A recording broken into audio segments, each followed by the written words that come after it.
삶을 열어가는 아름다운 신앙간증 오직 주만이의 김명인입니다. 네, 오늘은 여러분들께요 이용규 선교사님의 설교 말씀 중 일부를 전해드리는 것으로 이 시간 열어볼까 합니다. 내가 갇혀있을 때 하나님은 더 많은 일을 하십니다. 기근은 축복과 함께 오는 하나님의 패키지입니다. 내가 묶여있다고 해서 하나님의 일을 안 하지 않으십니다. 하나님을 믿는다는 것은 하나님과 우리가 환경을 뛰어넘는 신뢰의 관계 속으로 들어가는 것입니다. 하나님이 우리에게 원하는 것은 온전한 관계입니다.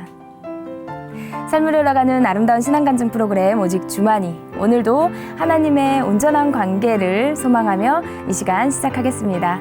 네, 먼저 간증자분들을 만나보기 전에요, 이 자리 은혜롭게 채워주신 분들과 인사부터 나누겠습니다. 춘천 한마음교회 성도님들 나와주셨습니다. 반갑습니다.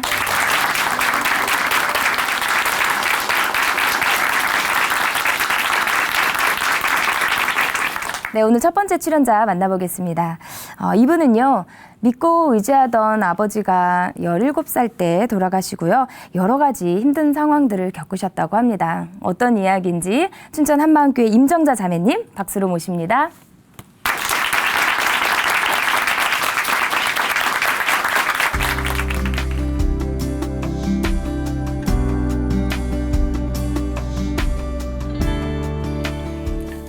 안녕하세요. 저는 춘천 한마음교회 임정자입니다. 저는 5남매 중 큰딸로 태어났는데요. 아버지가 일찍 돌아가셨어요. 자상했던 아버지를 잃고 마음을 의지할 곳 없이 살다가 부활의 복음을 통해 하나님 아버지를 만나게 되어 방황을 끝내고 행복한 삶을 살게 된 이야기를 나누려고 합니다. 저는 강원도 산골이었지만 부유한 가정에서 자랐습니다. 아버지는 장녀인절 무척 사랑해 주셨어요. 사람들 앞에서 전축을 틀어놓고 아버지 발등 위에 저의 발을 살짝 올려놓고 빙빙 놀며 좋아하셨고요. 서울대공원에도 데리고 가고 맛있는 음식도 함께 먹고 구경도 하며 행복한 어린 시절을 보냈습니다. 아버지는 마음이 따뜻하셨고 사랑이 많으신 분이셨어요. 언제나 저를 있는 그대로 품어주셨습니다. 하루는 동생이랑 싸우고 화가 잔뜩 나 이 구두 버린다 그랬더니 버릴 수 있으면 버려 그러더라고요. 약이 오른 저는 아버지가 서울에서 사준 새 구두를 물이 흐르는 다리 밑으로 던져버렸습니다. 동생은 악을 쓰며 집으로 달려가는 거예요. 저는 너무 궁금해 멀리서 지켜봤는데 아버지, 엄마, 동생 셋이서 도랑으로 가더니 물이 흐르는 다리 밑으로 들어가더라고요. 그 구두를 찾으려고요. 한참을 찾다가 결국 찾지 못하고 집으로 돌아가는 모습을 보니 진짜로 혼날 것 같은 거예요. 집에 들어가면 죽겠다 싶으니 도저히 못 들어가겠더라고요.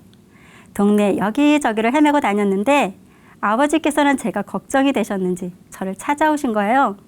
다음부터는 그러지 말라며 저를 꼭 안아주셨습니다. 저는 그런 아버지가 너무 고맙고 좋았습니다. 하지만 제가 17살이 되던 해에 아버지께서 돌아가셨습니다. 저는 아버지 죽음이 믿겨지지 않았어요.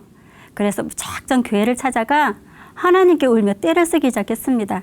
우리 아버지 왜 데려가셨냐고, 아버지 살려내라고 하며 매달렸지만 아무 소용이 없더라고요.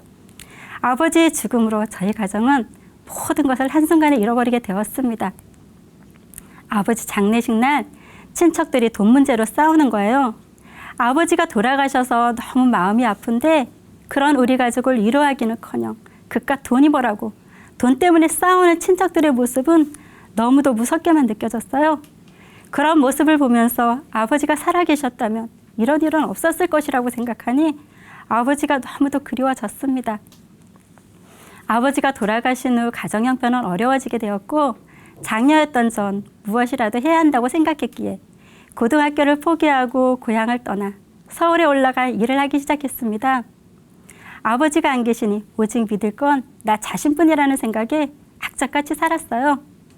낮에는 공장에서 일을 하고 밤에는 입시학원에서 공부를 하면서요. 학원이 끝나면 도서실에 들어가 공부를 하다 잠이 들 때가 많았는데요. 도서실에서 자고 아침 일찍 공장으로 출근하는 일을 반복했어요. 매일 이런 생활을 하다 보니 끼니는 빵이나 컵라면으로 때울 수밖에 없었습니다. 안 먹고 안 쓰고 잠도 제대로 자지 못하면서 살았는데요. 그런 절 보고 동생은 독을 품고 산다고 하더라고요. 눈에 도끼가 가득하다고 하면서요. 하지만 그렇게라도 돈을 벌지 않으면 사람들에게 무시당할 것 같았기에 더욱 악착 같은 삶을 이어갔습니다. 그렇게 세월이 지나 결혼할 나이가 되어 사랑했던 아버지와 닮은 지금의 남편과 결혼하게 되었습니다. 결혼하니 너무 좋은 거예요. 무엇보다 힘들 때 안겨서 울 수 있는 남편 품이 좋았습니다. 남편은 깔끔하고 성실하며 착한 사람인데요.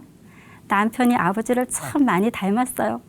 전 그런 남편한테 아빠, 아빠라고 부르기를 좋아했는데요. 남편은 그런 제게 정자야, 어떻게 내가 네 아빠니? 남편이지 하더라고요. 저는 남편이 있어 정말 행복했습니다. 세상에 아무도 없어도 남편만 있으면 행복했어요. 그러던 어느 날 문득 이 행복이 언제 깨질지 모른다는 생각이 드는 거예요. 아버지처럼 남편도 일찍 죽을까 봐 겁이 났어요. 제가 아버지의 죽음으로 모든 것을 한순간에 잃어버리게 되었잖아요. 예전에 어른들이 그러더라고요. 아버지가 일찍 돌아가신 건 너무 착하기 때문이라고. 저는 착한 남편을 지켜야겠다는 생각에 주기적으로 싸움을 걸었습니다. 그런데 싸움은 부부간의 갈등으로 점점 심해져만 가는 거예요. 시어머니와의 관계가 힘들어지게 되면서 남편과 자주 싸움을 하게 되었는데요. 그럴 때면 전 남편이 저를 좀 품어주고 위로해주길 기대했거든요. 아버지가 저에게 늘 그렇게 해주셨던 것처럼요. 하지만 현실은 그렇지 않았어요. 이런 상황 속에서 요지부동인 남편의 모습은 제게 그대로 상처가 되더라고요. 아버지가 살아계셨다면 이럴 때 힘이 되어 주셨을 텐데, 말하지 않아도 내 마음 알고 있었을 텐데, 이 마음 이대로 품어주셨을 텐데 아버지가 너무도 그리워졌습니다. 아버지의 마음과 너무나 다른 남편의 모습을 보면서 이 세상에서는 의지할 사람도 나를 위로해 줄 사람도 없다는 생각에 늘 외롭다는 생각을 했던 것 같아요.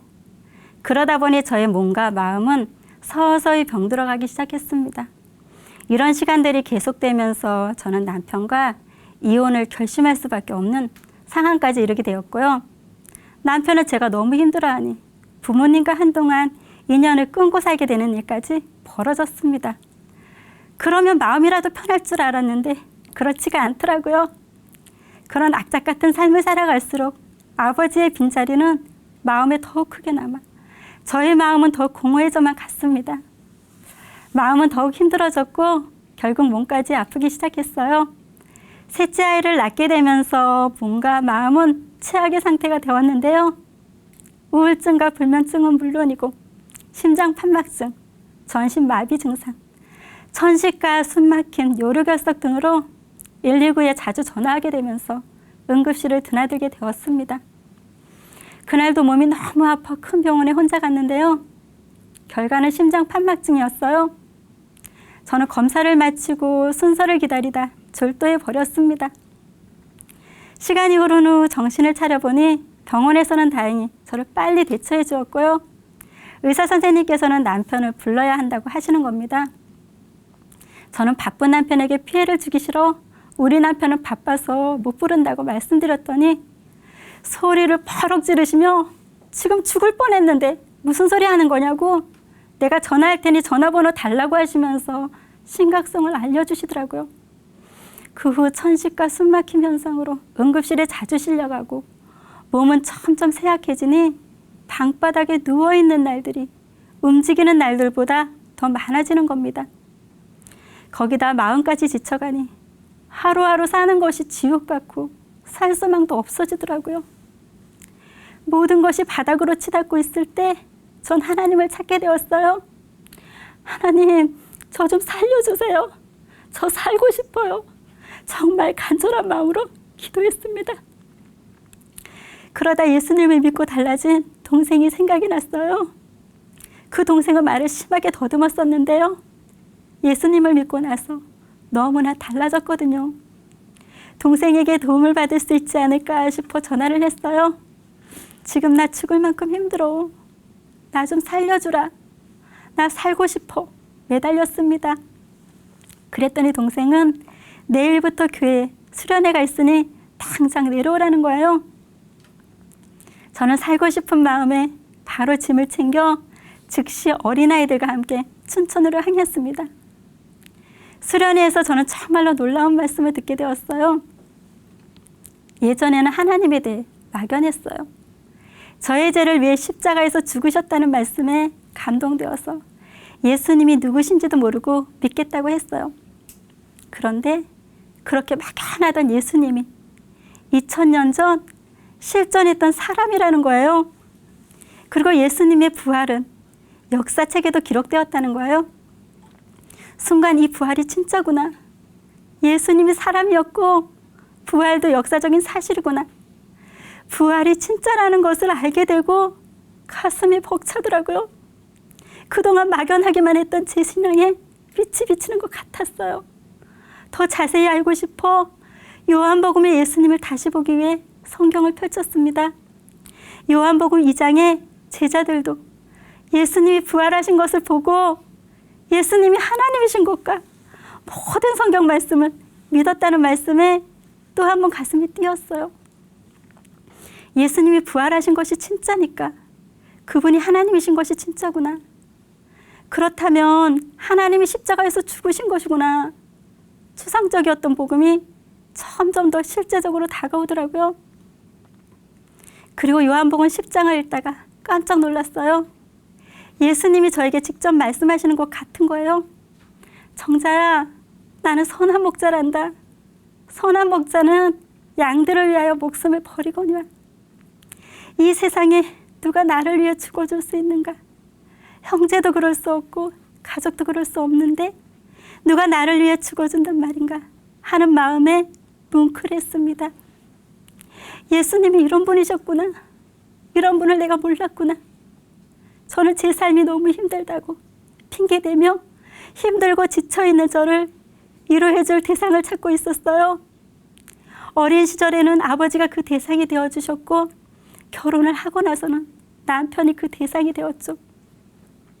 하지만 아버지는 일찍 돌아가셨고 남편은 오히려 제가 품어주어야 할 대상이라고 여겨졌어요. 남편이 5이 있어도 만족하지 못했던 우물가의 여인처럼 저는 만족함이 없었습니다. 나를 위해 이 땅에 오셨다 가신 전능하신 하나님, 그분에게는 관심도 없었어요. 당장 눈앞에 보이는 내 삶을 좀 바꿔달라고 때를 쓰며 길을 막고 있었습니다. 정말 마귀의 자식, 독사의 새끼라는 말씀이 맞았어요. 나를 위해 생명까지 내어주신 분의 말씀을 무시하고 그저 내 인생, 내 상황만을 들이밀며 고쳐놓으라고 바락바락 대들고 있는 날, 그런 나를 위해 예수님이 죽으시고 부활하신 거예요. 나의 주인 되기 위해서 말이에요. 돌이켜보니 저의 삶은 17살에 딱 멈추어 있더라고요. 아버지를 사랑했고 존경했는데, 아버지를 의지하고 살았는데 아버지가 떠난 후 저의 삶은 의지할 곳이 없었어요. 그 누구도 아버지같이 저에게 해주는 사람은 없었어요. 그런 저를 보고 하나님은 너는 누구를 의지하고 있냐고 물으셨어요. 양이 목자를 의지해야지 누구를 믿고 따르냐고요. 너가 의지하고 따라야 할 대상은 바로 나다. 내가 성경대로 십자가에서 죽고 성경대로 부활했단다. 내가 하나님이야. 내가 참 목자이며 너의 주인이란다. 이런 생각이 드는 순간 그동안 무엇이 문제였는지 알겠더라고요. 내가 부활하신 예수님을 주인으로 믿지 않았던 거구나. 하나님, 회개합니다. 제가 예수님을 믿지 않았습니다. 예수님을 저의 마음의 주인으로 영접합니다. 제가 지금까지 우울과 상처, 외로움 속에서 왜 힘들게 살 수밖에 없었는지 알게 되었어요. 남편 때문도 아버지가 돌아가셨기 때문도 아니었어요. 부활하신 예수님을 믿지 않고 제가 주인 되어 제가 원하는 대로 살았기 때문이었더라고요. 계속해서 요한복음을 읽으면서 하나님은 저에게 너무나 큰 감동을 주셨어요. 부활하신 예수님이 마리아에게 내가 내 아버지, 곧 너희 아버지, 내 하나님, 곧 너희 하나님에게로 올라간다 하시잖아요. 하나님이 아버지라고 하시는 거예요. 아버지? 아버지구나. 하나님이 아버지였어. 하늘 아버지가 내 아버지인 거예요. 육의 아버지는 죽음으로 인해 더 이상 함께할 수 없지만 하늘 아버지는 자든지 깨든지 언제나 함께할 수 있잖아요.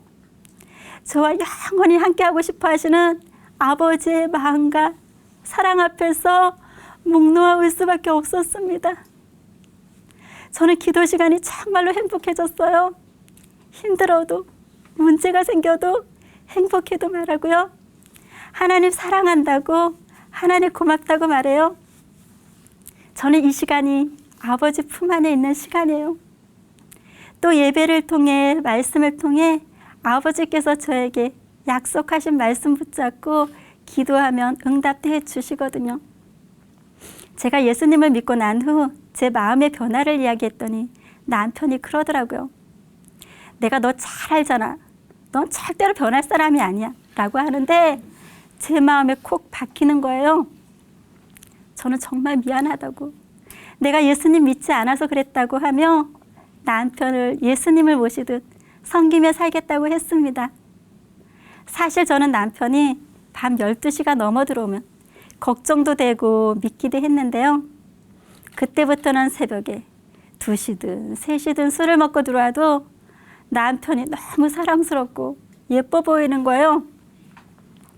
언제 들어오든 꿀물을 타주며 우리 신랑 너무 멋있고 잘생겼다 했더니 남편이 저한테 내 눈이 뒤집혔구나 하는 거예요.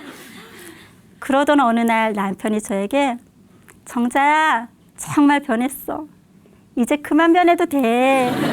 그동안 수고했어. 그리고 고마워하며 저를 꼭 안아주는데 얼마나 감격이 되든지요.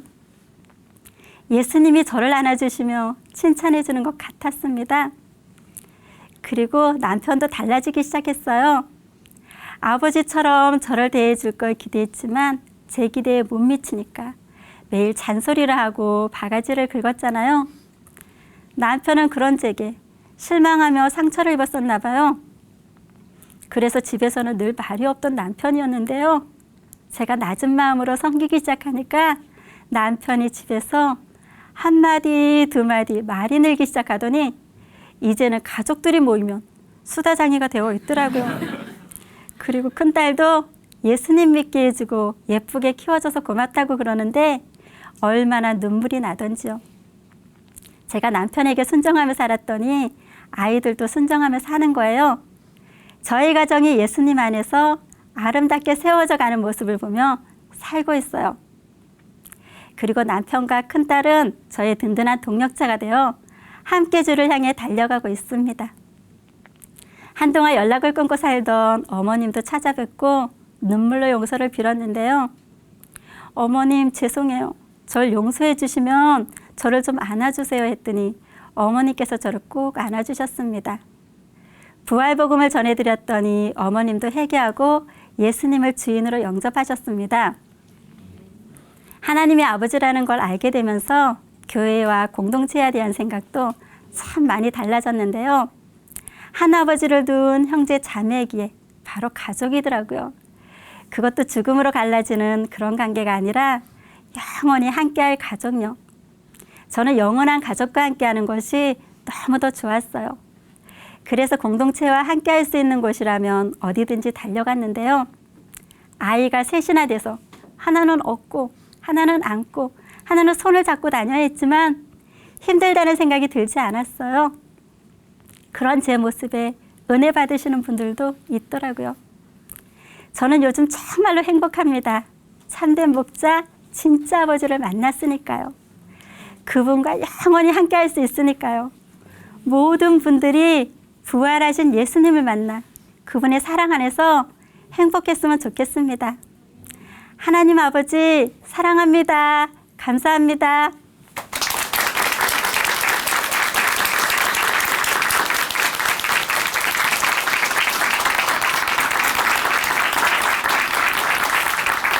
네, 간증 감사합니다. 아버지의 빈자리 때문에 늘 힘들어하시던 자매님이었는데요. 진짜 아버지, 하늘의 아버지를 만나서 모든 문제가 해결되어지는 정말 놀라운 간증이었습니다. 네, 이제 진짜 아버지를 만나셨으니 남편에게 이제는 아빠라고 더 이상 부르지 않으셔도 되겠는데요. 네. 전능하신 하나님이 바로 우리의 아버지라는 이 사실 정말 생각만 해도 힘이 납니다. 우리 다시 한번 임정자 자매님께 큰 박수 보내드릴게요.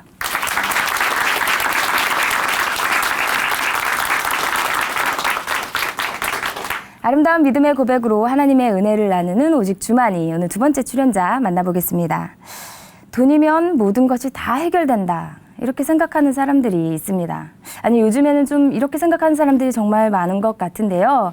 이번에 나오실 자매님도요, 이렇게 그런 생각을 갖고 돈을 쫓아서 살아오시면서요, 많은 어려움을 겪었다고 합니다. 어떤 이야기인지 모셔보도록 하겠습니다. 춘천 한마음교회 윤미혜 자매님, 박수로 모십니다.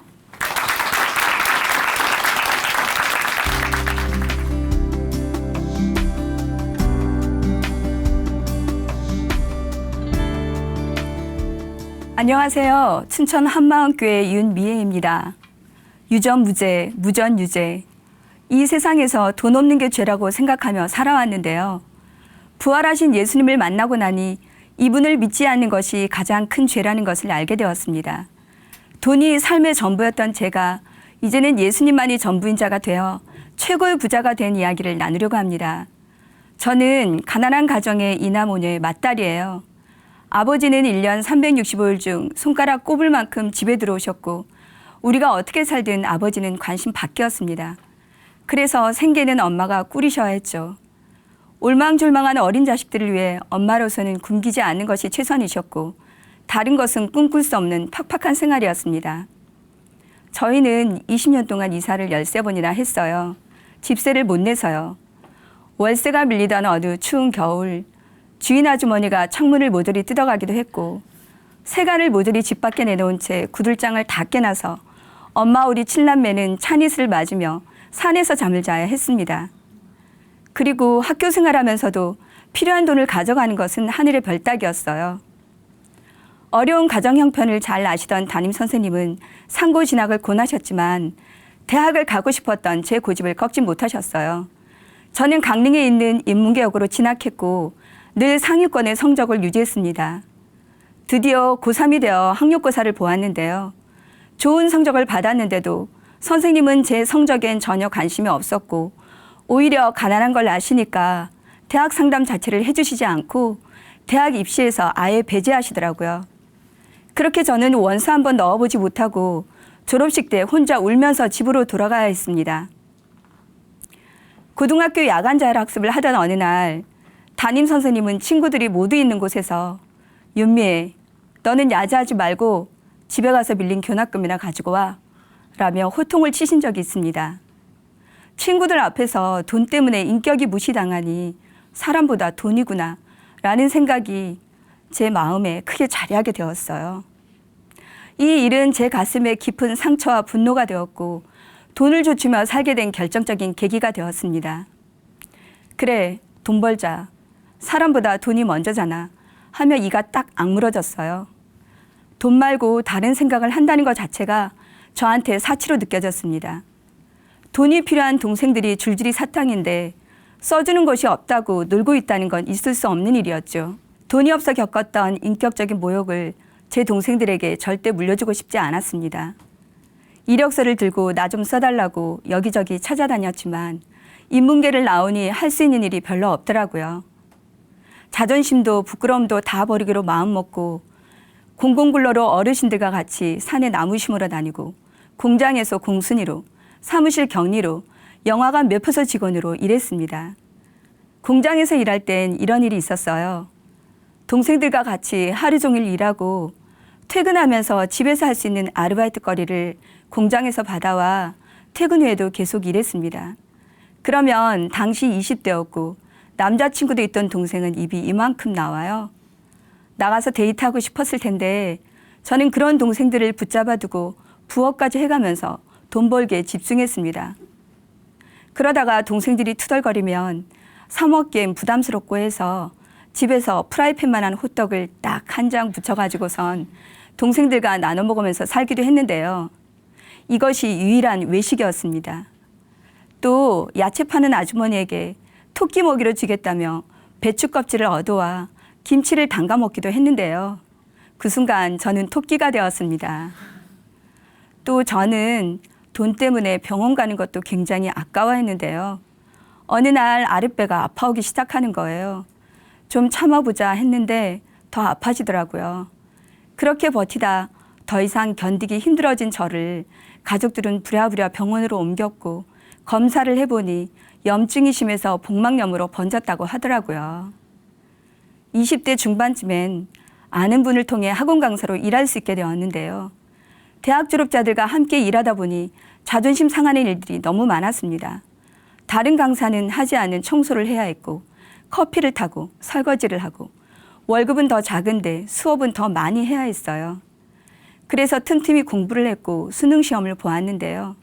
합격했다는 연락을 받았지만 입학금부터 등록금에 집안 생활비 이러저러한 상황을 따져보니 역시나 저는 돈을 벌어야겠더라고요.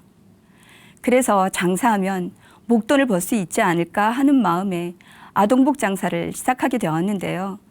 생각과 달리 장사는 잘 되지 않았고 급한 대로 소액의 사채를 끌어다 쓰게 되었습니다. 그런데 벌이가 좋지 않은 상황에 이자를 갚기란 쉬운 일이 아니었어요. 조금씩 밀리면서 결국 갚을 수 없게 되자 깡패들이 들이닥쳐 위협을 했습니다. 아무리 노력해도 안 되는 것이 돈이었어요. 직업에 귀천 없이 열심히 일하면 일한 대로 돌아올 것이라고 생각했고 상한 내 인격이 돈으로 회복될 것을 생각하며 이악 물고 살아왔는데 현실은 깡패에게 위협당하고 두려워 떨고 있다니. 신기루를 잡기 위해 끊임없이 무식하게 달려온 제 인생이 보이는데 넘을 수 없는 세상의 벽이 느껴지며 돈을 위해 살던 제가 더 이상 살아갈 이유가 없어졌어요. 죽고 싶었습니다. 이젠 정말 쉬고 싶다. 죽음이 안식처라면 죽고 싶다는 생각만 가득했습니다. 그러나 제가 쉴 곳은 없더라고요. 돈 이야기뿐인 집도 안식처가 되지 못했습니다. 사는 것이 싫었습니다. 눈 감으면 밤새 가위에 눌리고 눈을 뜨면 하루 종일 돈에 시달렸어요. 밤이 되면 아침이 오지 않고 이대로 죽었으면 좋겠다는 생각밖에 없었습니다. 한 발만 디디면 곧바로 떨어지는 낭떠러지 같은 벼랑 끝 인생 같았습니다. 이 무렵 중학교 동창을 만나게 되었는데요. 친구는 저에게 예수를 믿으면 달라질 거라고 했습니다. 이 말이 제게 확 꽂혀버렸어요. 제 귀엔 예수 믿으면 돈 문제가 해결될 거야 라고 들렸거든요. 이때부터 친구를 따라 열심히 교회를 다녔습니다. 구원을 받는다든지 하나님을 만나 영생을 얻는다든지 하는 것에는 전혀 관심 없이 오로지 돈 문제를 해결받기 위해 다녔어요. 예수 믿으면 해결해 주신다고 하시니까요. 죽어서 천국 가는 것보다 지금 살고 있는 지옥 같은 이 현실을 벗어나는 것, 돈으로부터 자유해지는 것, 그곳이 천국이었거든요. 제 마음은 너무나 갈급했습니다. 그래서 아무도 없는 기도실에서 밤낮으로 기도했어요. 때로는 부르짖음으로, 때로는 통곡으로 그렇게 내 속에 있는 것들을 예수님이라는 분께 쏟아냈습니다. 그리고 성경 말씀은 어찌 그리도 나의 마음을 잘 헤아리는 말씀들인지요. 7, 80 인생 가운데 자랑은 수고와 슬픔뿐이라는 말씀. 가난한 자는 간절한 말로 구하여도 부자는 엄한 말로 대답하며 가난한 자는 그 형제에게도 미움을 받는다는 말씀들이 어쩌면 그렇게 돈 때문에 힘든 제 마음을 위로하며 알아주시는지 미친 듯이 말씀에 빨려 들어갔습니다. 잠도 잊은 채 말씀을 붙드니 어느새 가위 눌림이 사라지고 두통도 사라지고 이명도 사라지고 잠도 잘 자고 있는 제 모습을 발견했습니다. 하지만 돈 문제만큼은 여전히 해결되지 않은 채 저를 힘들게 했고 이 기쁨을 모두 빼앗아 갔습니다. 근본적인 돌이킴 없이 말씀으로 잠시 기뻐하고 위로 삼는 제 신앙은 돈 문제 앞에 여지없이 무너졌습니다. 말씀으로 이끌어주던 일꾼은 제게 숙제를 냈습니다. 예언과 예언의 성취를 찾아 공책에 써오라는 숙제였는데 제 머릿속엔 이런 생각이 들었어요. 예언이 있으면 당연히 성취가 있겠지. 너무 당연한 말 아냐? 그렇지만 한 구절 한 구절 공책에 써내려가다 보니 이 말씀들이 다시 단 한 줄로 요약되었습니다. 예언대로 부활하신 예수님이 하나님. 요약은 되지만 부활은 믿어지지 않았고 정말 예수님이 부활하셨는가 이 근거를 찾아보게 되었습니다. 위인전, 백과사전, 사회교과서를 통해 예수님의 부활을 확인했지만 여전히 믿어지지는 않더라고요. 그러나 마지막으로 찾아본 제자들의 순교하는 모습을 통해 제 마음에 부활이 확증되었습니다. 제자들이 복음 전파와 자기의 생명을 맞바꾸지 않는 모습, 위협 앞에서 부활하신 예수님을 말하기를 그치지 않았던 것은 부활이 너무나 확실했기 때문이더라고요. 아, 그렇다면 제자들이 하나님을 만난 거구나. 예수님이 하나님이셨구나. 제자들을 통해 예수님이 나의 주, 나의 하나님이심을 고백할 수 있었습니다. 그리고 여름 수련회 때 목사님은 전능자가 육체를 입고 오셔서 십자가에 죽고 부활하시고 승천하셔서 다 이루어 놓으셨다. 이제 그 아들을 주인으로 믿으라고 하시는데 그것을 믿지 않는 중심은 너무나 악랄하다. 이 죄는 지옥 갈 죄이고 무서운 죄다 선포하셨습니다. 예수님을 믿지 않는 죄가 지옥 갈 죄? 이 말씀에 소스라치게 놀랐습니다. 부활로 예수님이 주인이시고 하나님이라는 사실은 확증했었지만 예수님을 주인으로 믿지 않는 죄가 지옥 갈 만큼 악랄한 죄라고 생각하지 않았습니다. 그래서 한 번도 마음 중심으로 예수님을 믿지 않는 죄를 회개해 본 적이 없었어요. 단지 죄라 하신다면 돈 없는 게 죄라고 생각했기 때문입니다. 돈 때문에 힘들게 살았고 돈 때문에 열심히 살아온 저에게 또 무슨 죄를 지었다고 하시는 겁니까? 유전무죄, 무전유죄 아닙니까? 억울합니다. 그런데 이를 위하여 그리스도께서 죽으시고 다시 살으셨으니 곧 죽은 자와 산 자의 주가 되려 하심이니라.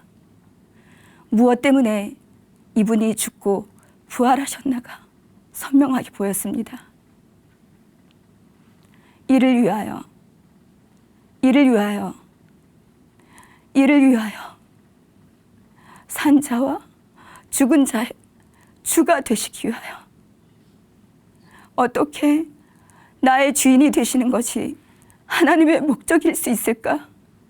내가 뭐라고 나의 주가 되시기 위해 하나님이 죽으셨나? 전능자가 나를 위해 모든 것을 거셨구나. 나의 주인 되시기 위해 전능자가 이루신 일은 가히 말로 할 수 없었습니다. 예수님이 십자가에서 죽으신 이유가 하나님을 마음에 두기 싫어요. 내가 마음의 주인 된 죄 때문에 죽으셨고 나의 주인 되시기 위해 부활하셨다니, 아들을 보내신 하나님을 무시하고 그 아들까지 무시하며 죄는 돈 없는 게 죄라고 끝까지 우기는 내 모습. 이런 내가 목사님이 말씀하신 악랄한 죄인이었습니다. 저는 마귀보다 더 악랄한 죄인이었습니다. 기도하고 말씀 볼 때는 기뻤지만 돈 문제 앞에서 또다시 힘들었던 이유를 이제 알게 되었습니다. 예수님이 주인이라고 말로는 고백해도 돈의 주인은 나였기 때문이었습니다. 돈이 없어 무시당하고 상처받으며 살 수밖에 없다고 생각했는데 내가 주인이기 때문이었습니다. 정말 끝까지 제 마음에서 돈을 내려놓고 싶지 않는 엄청난 고집이, 돈으로 대갚아주고 싶은 자존심이 예수님을 끝까지 거부하고 대적했던 것이었습니다. 유전무죄, 무전유죄, 이것이 죄가 아니라 요나의 표적으로 모든 사람에게 믿을 만한 증거, 부활을 주셨음에도 불구하고 예수님을 주인으로 믿지 않는 이 악랄한 죄, 이 죄를 회개하고 복음을 믿으라고 하셨던 말씀대로 예수님을 마음의 주인으로 영접했습니다. 입술이 아니라 마음의 자원함으로 모셨습니다. 그러자 예수님 안에 있는 세상이 줄 수 없는 기쁨이 제 마음속에 가득 넘쳤습니다. 말로 형용할 수 없는 기쁨과 평강. 나의 주인 되시기에 목숨 거신 예수님처럼 나도 예수님의 주 되심에 목숨 걸겠노라 고백했습니다. 이후 저는 절대로 예수님이 계신 저의 마음에 돈 때문에 근심하거나 걱정하는 마음을 품지 않게 되었습니다.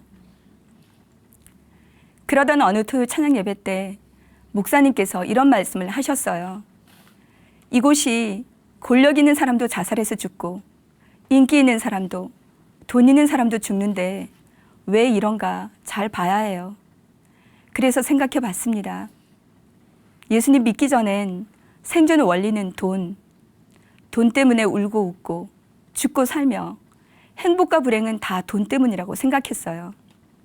그런데 돈 있는 사람이 자살하고 돈으로 하고 싶은 거 다 할 수 있는 사람이 죽는 거예요.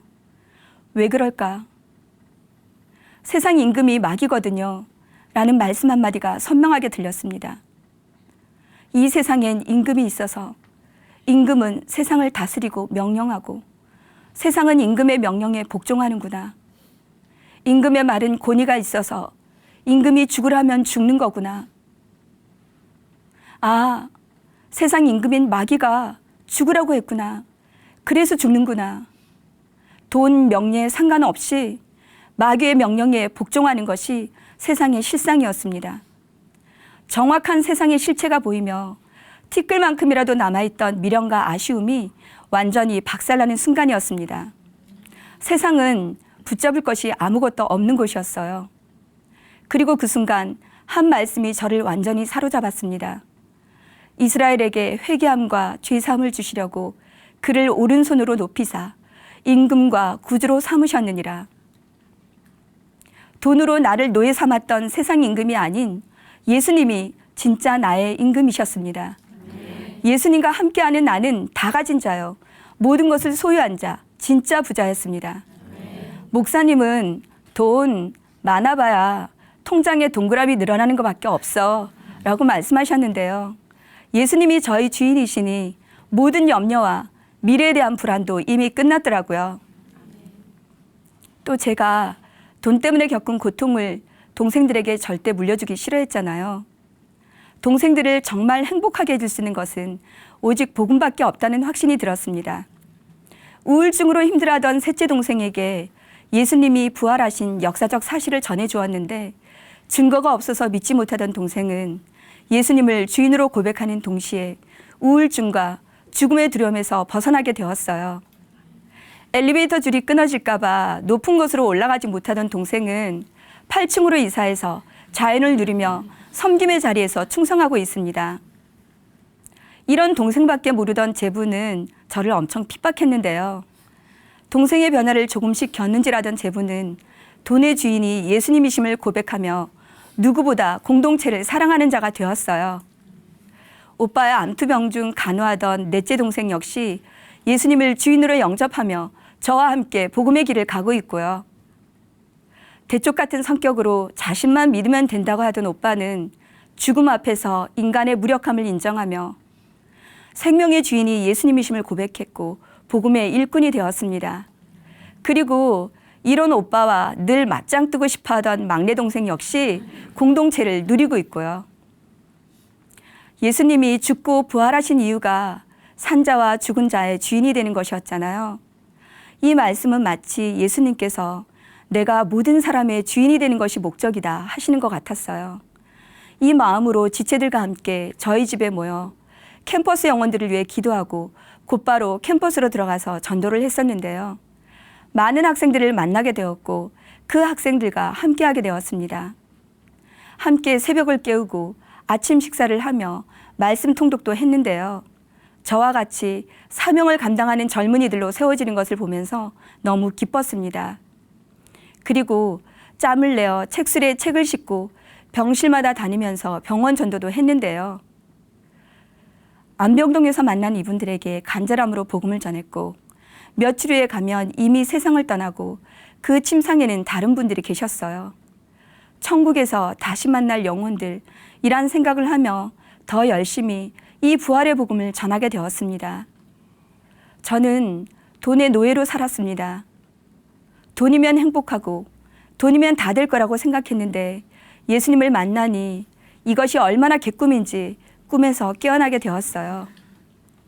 예수님을 만나야, 예수님이 주인이어야 이 세상에서 최고의 부자로 살 수 있음을 알게 되었습니다. 이 복음의 능력을 통해 아무것도 없으나 모든 것을 가진 자의 삶을 살고 있습니다. 예수님이 주인이어서 너무나 행복합니다. 감사합니다.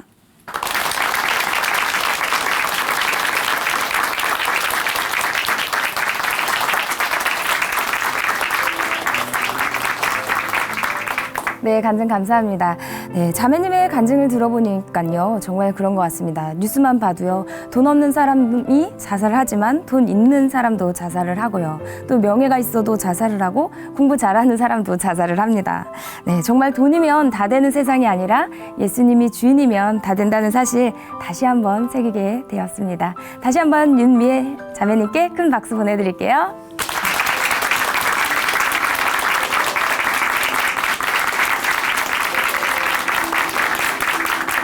하나님으로 인해 변한 삶의 고백이 있는 간증 프로그램 오직 주만이, 오늘은 여기까지입니다. 지금까지 함께해 주신 춘천 한마음교회 성도님들 그리고 시청자 여러분 감사드립니다. 오늘도 이 시간 찬양으로 마무리하겠습니다. 오늘 찬양해 주실 분은요, 조서연 자매님이시고요. 찬양은 예수 안에 능력 있네입니다. 네, 오늘도 성령의 인도하심 가운데 승리하는 하루 보내세요. 감사합니다.